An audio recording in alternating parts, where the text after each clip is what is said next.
Alam mo, Ali, nagulantang ang lahat. Nako. Dahil nagbitiw na ho bilang miyembro ng gabinete o bilang kalihim ng kagawaran ng edukasyon at vice chairperson na rin po ng National Task Force to End Local Communist Against Armed Conflict o yung NTF-ELCAC. Ito pong si Vice President Sara Duterte. Oo, yan ngayon ang mainit na pinag-uusapan na, Alex. Pero tumanggi naman ang Vice Presidente na ibigay ang dahilan ng kanyang pagbibitiw.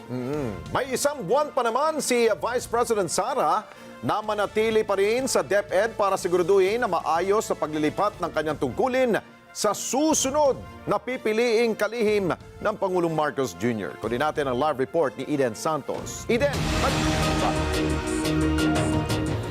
Alex, Ali, paano nga ba yung nagulantang? Pero tama ka, mismo nga Malacanang ang nagkumpirma na nagbitiw na nga sa pwesto si Vice President Sara Duterte bilang kalihim ng Department of Education at Vice Chairperson ng NTF-ELCAC. Pero kahit nagbitiw sa pwesto, si Duterte ay tiniyak pa rin ito na patuloy siyang magseserbisyo sa bayan at sa mga mamamayan bilang Vice Presidente.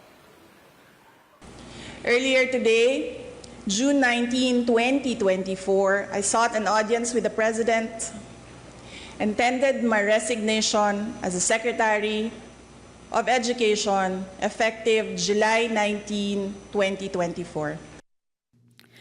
Tuluyan ng nagbitiw bilang kalihim ng edukasyon si Vice President Sara Duterte. Agad naman na kinumpirma ng Malacanang ang pagbibitiw ni Duterte.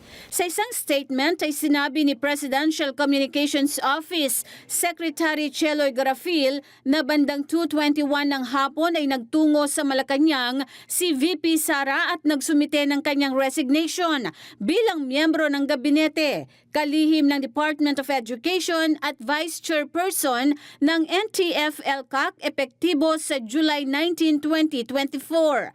Tumanggian niyang magbigay ng dahilan si Duterte kung bakit siya nagbitiw. Baka may mga plano po sila. Kaya, yun, kailangan niya mag-resign. Baka naman po gusto niya maging presidente na siya. Siguro nga dahil sa controversial na laging may money involved dito sa DepEd at saka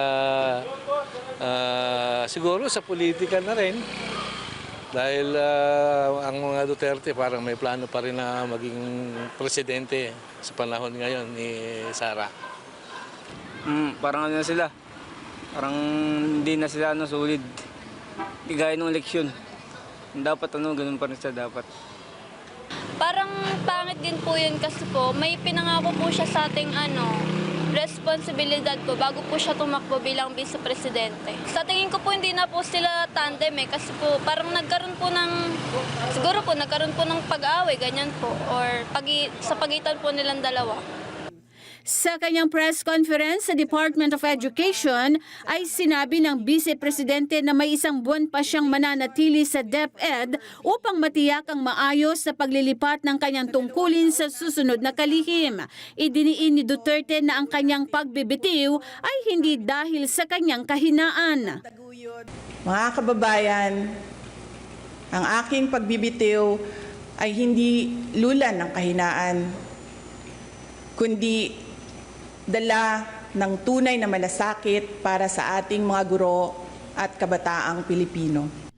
Dagdag pa niya na bagamat hindi na siya tuwirang mamamahala sa DepEd, ay patuloy pa rin niyang itataguyod ang kalidad ng edukasyon na nararapat para sa Pilipino. Hindi man ako ang tumatayong kalihim ng edukasyon, mananatili akong isang ina na nagmamatyag at titindig para sa kapakanan ng bawat guro at bawat mag-aaral sa Pilipinas.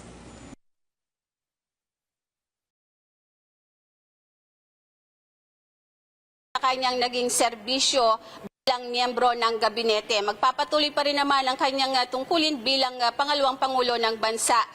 Sa mga katanungan kung meron ng ipapalit ang administrasyon kay Duterte sa DepEd, inaantabayanan natin kung ano ang magiging tugon sa mga katanungan yan ng Presidential Communications Office o PCO. Alex. Okay, Eden,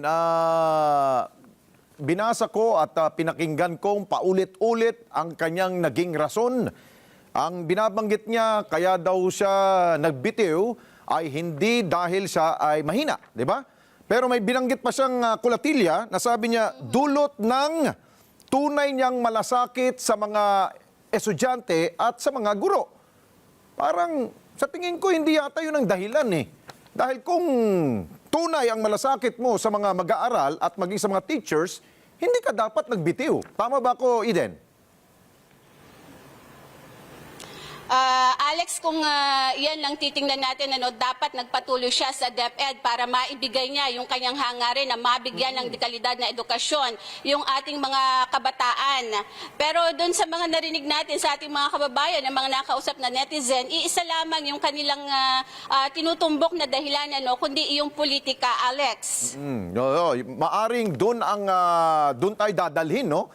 Sa posibleng away ng dalawang panig. Pero hindi pa to binibigyan ng konfirmasyon ng kampo ni VP Sara Duterte. Pero doon ako sa tanong mo nga kanina, no, kung sino yung papalit, merong panawagan ngayon ang Teachers Dignity Coalition. I don't know kung nakarating na ito sa Malacanang. Ang sabi ng TDC na dapat daw ang papalit daw ay isang non-politician na walang kaugnayan sa partisan politics. Isa pa, kailangan ay excellent manager at ang isa naman ay galing sa academe o nagtuturo siya dati or kasulukuyan sa public schools. Meron kayang ganong tao na ilalagay ang ating Pangulo Marcos? Alex, marami naman sigurong koneksyon ng Pangulo, pero siyempre sa pagtatalaga, ang Pangulo pa rin ang pipili. Kahit na sino pa yung irekomenda dyan, titimbangin niya ng Pangulo at dadaan yan sa masusing pagpili, dahil meron namang mekanismo para sa pagtatalaga o pag-appoint ng mga miyembro ng gabinete, lalo na't ang Department of Education ay hindi yan basta-basta na ahensya ng pamahalaan, Alex. Panghuli siguro, Eden, isa sa nabanggit rin ng pangalawang Pangulo, imbis na bagong Pilipinas, nabanggit niya ay matatag na Pilipinas. Ano kaya ang eksplanasyon doon? Alex, ipaubayan na natin sa kung ano yung magiging paliwanag o opinyon ng ating mga kababayan tungkol dyan kung bagong Pilipinas ba o matatag na Pilipinas. Basta ang alam natin, Alex, ang Net25, matatag, matapang yan at saka matapat. Yan ang gusto ko sa iyo. Eden Santos, mata natin ho dyan sa Malacanang. Thank you. Maraming salamat sa inyo pong pagsubaybay sa Mata ng Agila Primetime. Para malaman ang matatag, matapang at matapat na mga balita, i-follow lamang at mag-subscribe sa @Net25 TV.